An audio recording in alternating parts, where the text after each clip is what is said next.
So hello everyone. तो आज मैंने चुना है रिव्यू के लिए SBI लाइफ के स्मार्ट प्लेटिना एश्योर प्लान को। अब इसको चूज़ करने का मेन पर्पस या रीज़न ये था कि काफ़ी सारे लोग इंटरनेट पर इसके रिव्यू को सर्च कर रहे हैं या फिर इसे सरेंडर करने के तरीके को। तो इस वीडियो में मैं आपको इस प्लान के फीचर्स के बारे में बताऊंगा और ऐसे फैक्टर्स बताऊंगा जो कि एक्चुअली आपका एजेंट आपको बताने से मिस कर देता है। साथ ही प्रोस एंड कॉन्स की भी बात होगी, अल्टरनेटिव ऑप्शंस को भी देखेंगे और कितना वैल्यूबल है ये प्लान इस चीज़ को भी समझेंगे। तो बिना देरी किए फटाफट से चलते हैं मेरी कंप्यूटर स्क्रीन पर और मेरी मेहनत के लिए आप चाहें तो एक लाइक यहीं पर कर सकते हैं। तो SBI लाइफ की तरफ से आने वाला स्मार्ट प्लेटिना एश्योर प्लान जो है ना, वो एक इंश्योरेंस कम सेविंग प्लान है। अब इंश्योरेंस कम सेविंग प्लान क्या होते हैं वो आप पहले से ही जानते हैं, जिसमें कि आपको लाइफ इंश्योरेंस सेविंग स्कीम के साथ दिया जाता है। मतलब यानी कि अगर in the middle of the policy कुछ होता है तो एक पर्टिकुलर जो समय शॉर्ट चुना गया है जो कि लगभग आपकी एनुअल प्रीमियम का 10 गुना होता है, वो पैसा मिल जाता है।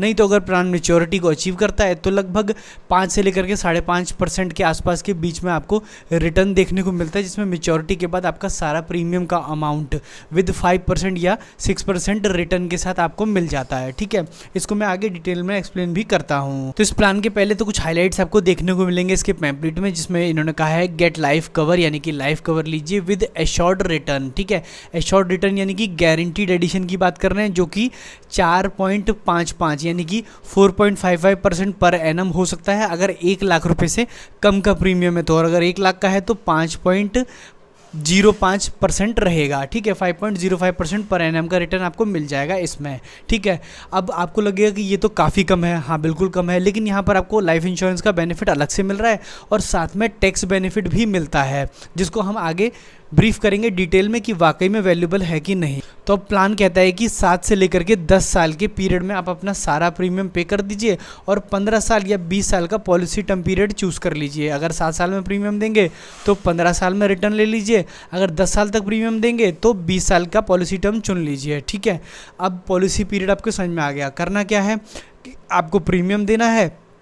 ठीक है, धीरे धीरे प्रीमियम इकट्ठा होता जाएगा और लास्ट में आपका कॉर्पस बन के आ जाएगा, जो अगर आपने सपोज करते हैं कि 1 लाख रुपए सालाना दिया तो लगभग 12,64,000 रुपये के आसपास आपको मिल जाएगा। ठीक है, और ये कितना परसेंट रहेगा मैं आगे डिटेल में कैलकुलेट करके बताता हूँ। और अगर इन दी मिडिल कहीं पर भी अगर पर्सन एक्सपायर कर जाता है ना, तो उसको क्या मिलता है, सम एश्योर्ड, है ना। अब ये सम एश्योर्ड कितना है, ये है 1 लाख का मल्टीप्लाई किया मैंने 10 से, तो लगभग 10 लाख रुपए के आसपास ये होता है। ठीक है, तो आप समझ गए कि 10 गुना इसमें इंश्योरेंस मिलेगा आपके प्रीमियम का।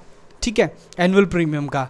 अब जो हमने बात करी कि ये जो 12,65,000 रुपये अपने बन रहे थे, ठीक है, ये किस गारंटीड एडिशन रेट से बन रहे थे, तो एडिशन का रेट है 4.55 अगर 1 लाख से नीचे का प्रीमियम है, और 1 लाख से ऊपर या 1 लाख का प्रीमियम है तो लगभग 5.05% का पर एनम आपको रिटर्न देखने को इसमें मिलेगा। ठीक है, अब आगे बढ़ते हैं इंपॉर्टेंट बातों की तरफ। इस प्लान में एंट्री की जो एज है वो सिर्फ 30 डेज़, यानी कि किसी बेबी के लिए भी है, उसके पेरेंट्स ये प्लान करा सकते हैं। ठीक है, मैक्सिमम एज 60 रहेगी और 75 पर ये मेच्योर होगा। मतलब अगर 60 का पर्सन है तो 75 तक के लिए, यानी 15 साल के लिए इसे ले सकता है। ठीक है, इसके अलावा इसमें आपको एक एक्सीडेंटल का राइडर देखने को मिल जाएगा, डेथ बेनिफिट राइडर, है ना, देखने को मिल जाएगा। पार्शियल परमानेंट डिसेबिलिटी राइडर भी देखने को मिलेगा। अब ये तीनों ही राइडर जो है ना वो बहुत ज़्यादा काम के नहीं है, तो इसको स्किप करेंगे क्योंकि इससे सिर्फ प्रीमियम का अमाउंट बढ़ता है और रिटर्न कम हो जाता है। ठीक है, अभी हम बात करते हैं इसके प्रोस एंड कॉन्स की, जिसमें ही सारी चीज़ें छुपी हुई हैं। तो देखो, सबसे पहले बात करते हैं इसके बेनिफिट्स की। तो जैसा कि मैंने बताया कि ये एक इंश्योरेंस कम इन्वेस्टमेंट प्लान है ना, एनीवन कैन हैव, मतलब यानी कि कोई भी व्यक्ति इसे खरीद सकता है। इसका क्या मतलब है, देखो क्या होता है कि हम लोगों को ना सब यही बताते हैं कि आप एक टर्म इंश्योरेंस ले लीजिए और बाकी का जो अपना पैसा है वो या तो FD में डालिए या म्यूचुअल फंड्स में डालिए, SIP कर लीजिए, गोल्ड्स में लगाइए, कॉर्पोरेट FDs में लगाइए और टर्म इंश्योरेंस से खुद को सिक्योर रखिए। 50 लाख से लेकर के 1 करोड़ तक का आप टर्म इंश्योरेंस ले लीजिए। लेकिन जिन लोगों को टर्म इंश्योरेंस नहीं मिलता उनका क्या? अब किन लोगों को नहीं मिलता? जो लोग सैलरीड नहीं है डेफिनेटली उनको टर्म इंश्योरेंस नहीं मिलेगा। जो व्यापारी हैं, जिनकी इनकम फिक्स नहीं है, जिनकी इनकम ऑन पेपर नहीं है, ऐसे लोगों को टर्म इंश्योरेंस नहीं मिलता। तो ऐसे में जो यूलिप्स होते हैं या ये गारंटीड इंश्योरेंस प्लान होते हैं ना, यही हेल्प करते हैं ऐसे पर्सनस को इंश्योरेंस दिलवाने में। हालांकि इसमें जो प्रीमियम हायर साइड आप आपको देना पड़ता है। Higher side in the sense premium के संग एक सेविंग प्लान भी खरीदना पड़ता है, यानी कि ये कंबाइंड में ही हमेशा मिलता है। तो इंश्योरेंस विद इन्वेस्टमेंट जरूर मिल रहा है, लेकिन हर किसी को मिल सकता है। इस प्लान की सबसे खास बात ये है। दूसरा बात करते हैं कि टैक्स का बेनिफिट भी मिल जाएगा अंडर सेक्शन 80C, सभी को इसमें टैक्स बेनिफिट मिलेगा। अब तीसरी रही फिक्स गारंटीड रिटर्न की बात, तो इसमें देखो आपको एक फिक्स परसेंटेज से रिटर्न मिलता है, और जहां पर भी रिटर्न के परसेंटेज फिक्स होते हैं, बाउंडेशन में होते हैं ना, तो वहां पर रिटर्न थोड़ा सा लो ही होता है। बट चलो ठीक है, अब इसके कॉन्स की यानी डार्क साइड की बात करते हैं ना, ड्रॉबैक्स की बात करते हैं। तो सबसे पहली चीज़ आती है लो रेट ऑफ रिटर्न। तो ऑब्वियसली इसमें आप देखोगे तो 4.05% से लेकर के 5.05% का रिटर्न अपने को देखने को मिल रहा है, जो कि ना आगे जब मैं इसको डिटेल में एक्सप्लेन करूंगा ना, तो आपको ये थोड़ा सा कम भी लगेगा। तो मैं तुम्हें दिखाता हूँ। देखो इसकी कैलकुलेशन जो है, आप एक 40 साल के पर्सन हैं और आपने 1 लाख रुपए हर साल का प्रीमियम देना चूज़ किया, जो कि 1,02,500 रुपये के आसपास आपको देना पड़ेगा। इसका रीज़न ये कि इसमें 2,500 रुपये का तो GST भी जाएगा ही जाएगा। तो 1 लाख रुपये अगर आपके प्रीमियम में जा रहा है, जो कि आपको 7 साल के लिए 7 लाख रुपए देने हैं, तो वो इन दी एंड जो बनेगा ना, वो 12,64,200 रुपये बनेगा।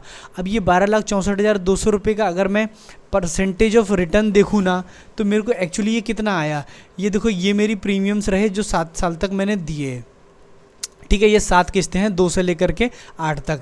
और इसका जो IIR यानी कि इंटरनल रेट ऑफ रिटर्न आ रहा है ना, वो 4.77% है।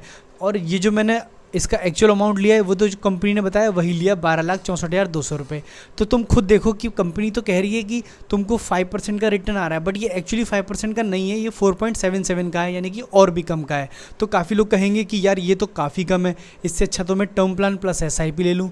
तो भाई सबके लिए बस की बात नहीं है टर्म प्लान विद SIP लेना, फिर भी मैं आपकी हेल्प करता हूँ, रुकिए अभी। अब कुछ लोग कहेंगे कि इसका इंश्योरेंस जो है ना वो इनसफिशिएंट है। क्यों इनसफिशिएंट है? कि जो पर्सन 1 लाख रुपए का इन्वेस्टमेंट कर सकता है, उसकी लाइफ की वैल्यू तो यार ऑटोमेटिकली 10 लाख रुपए से ज़्यादा होगी ना। तो वो कम से कम 50 लाख रुपए का इंश्योरेंस तो एक्सपेक्ट करेगा ही। तो 10 लाख रुपए के इंश्योरेंस में क्या ही बन जाएगा। तो कहीं ना कहीं इसका इंश्योरेंस जो है ना इनसफिशिएंट सा लगता है। और ऊपर से इसकी जो सरेंडर चार्जेस है ना वो भी बहुत ही हाई हैं, जो कि मैं आपको आगे चल के एक्सप्लेन करता हूँ, ठीक है। लेकिन अपने पास इसके ऑल्टरनेटिव भी हैं, हम इस चीज़ को बदल सकते हैं। कैसे? कि हम लोगों को इंश्योरेंस नहीं मिलता, सपोज करते हैं कि हमें टर्म इंश्योरेंस नहीं मिल सकता, पर SIP ये तो सबको मिल सकती है, ठीक है। लेकिन इससे इंश्योरेंस तो होगा नहीं, कैसे करें? तो देखो, जीवन आनंद, जीवन सरल जैसी कुछ ऐसी पॉलिसीज़ होती हैं जो कि ना व्यापारियों को भी इंश्योरेंस दे देती हैं। ये इंश्योरेंस जो होते हैं ना वो कम अमाउंट के होते हैं, 5 लाख से लेकर के 25 लाख रुपए तक रहेंगे। लेकिन फिर भी इस तरह की पॉलिसीज़ से तो ज़्यादा ही इंश्योरेंस देते हैं। यहाँ पर तुम्हें 10 लाख रुपये का इंश्योरेंस देखने को मिल रहा है, जबकि तुम जीवन सरल या जीवन आनंद जैसी पॉलिसीज़ लेने को जाओगे, जो कि आपसे बहुत ज़्यादा डॉक्यूमेंटेशन एक्सपेक्ट नहीं करते। सिर्फ आपका एक मेडिकल टेस्ट होता है और उसके बेस पे आपको इंश्योरेंस दे दिया जाता है। और उसकी ना जो एनुअल प्रीमियम होती है ना वो भी 9,000 रुपये के आसपास होती है। तो आप कहोगे कि 9,000 रुपये का प्रीमियम चला जाएगा और रिटर्न कुछ भी नहीं आएगा। तो ये लॉस भी मैं अभी आपको कवर करके दिखाता हूँ। तो देखो, तुम्हें क्या करना है। तुम सपोज करो कि 1 लाख रुपये पे कर सकते हो, तुम एक पर्सन हो जो कि एक्चुअली 1 लाख रुपये पे कर सकता है। तो वो उस 1 लाख रुपये में से 9,000 रुपये का पॉलिसी ले लेता है जीवन सरल की, ठीक है, जो जनरली आपको मिल जाएगी LIC की तरफ से। अब आपके पास बचे 91,000 के आसपास, ठीक है। अब इस 91,000 को आपको देखो कैसे इन्वेस्ट करना है। आपको करना ये है कि कुछ पैसे की लेंगे FD, कुछ की लेंगे RD और कुछ को म्यूचुअल फंड में SIP के थ्रू लगाएंगे, ठीक है। अब कैसे करेंगे? सपोज करते हैं कि मैंने FD का रिटर्न देखा जो 6.5% का आ रहा था, ठीक है। रेकरिंग डिपॉजिट यानी कि RD, आवर्ती जमा खाता जिसे हम हिंदी में कहते हैं, उसका 6% का रिटर्न आ रहा था। म्यूचुअल फंड जो है वो लॉन्ग टर्म में 15% देता है, हम लोवेस्ट मान के चलते हैं। तो भी जब मैं इन तीनों को जोड़ करके 3 से डिवाइड करता हूँ तो भी मेरा 9% का रिटर्न आ जाता है ना। अब जब 9% का रिटर्न आ रहा है, जो हम पॉलिसी में कितना मिल रहा था अपने को 4.77%, जबकि अगर हम रिस्क को डिवाइड करके अगर हम अपनी इन्वेस्टमेंट इस तरीके से करें तो 9% का अपने को रिटर्न अपने को यहाँ पर लगभग मिल जाएगा। अब इस 9% के लिए, ठीक है, मैं ये जो 91,000 है ना इसको मंथली डिवाइड कर देता हूँ, ठीक है। इन 3 ऑप्शंस में डिवाइड कर देता हूँ और मैं मान के चलता हूँ कि एवरेज रिटर्न 9% ही आ रहा है। तो भी 7,500 रुपये महीना अगर मैं हर महीने देता हूँ, 15 साल में मेरे पास 27 लाख रुपए होंगे। 27 लाख 69,000 रुपये मेरे पास फिर भी होंगे। वहाँ 12 लाख रुपए बन रहा था, यहाँ मैं 27 लाख रुपए बना पाऊंगा अगर मैं अपने रिस्क को स्मार्टली मैनेज करूंगा तो। कुछ पैसा एफडी में, कुछ पैसा आरडी में और बाकी का म्यूचुअल फंड्स में, ठीक है। ऐसे ही आप पैसा अच्छे से मैनेज कर पाओगे। अब इसमें क्या है, रिस्क भी डिवाइड हो गया और इंश्योरेंस भी अपन ने ले लिया। इसके अलावा अगर आपके कोई क्वेश्चन हो तो कमेंट सेक्शन में जा करके मुझसे पूछ सकते हैं, और अगर वीडियो पसंद आया हो तो इसे लाइक भी कर सकते हैं। तब तक के लिए थैंक यू सो मच।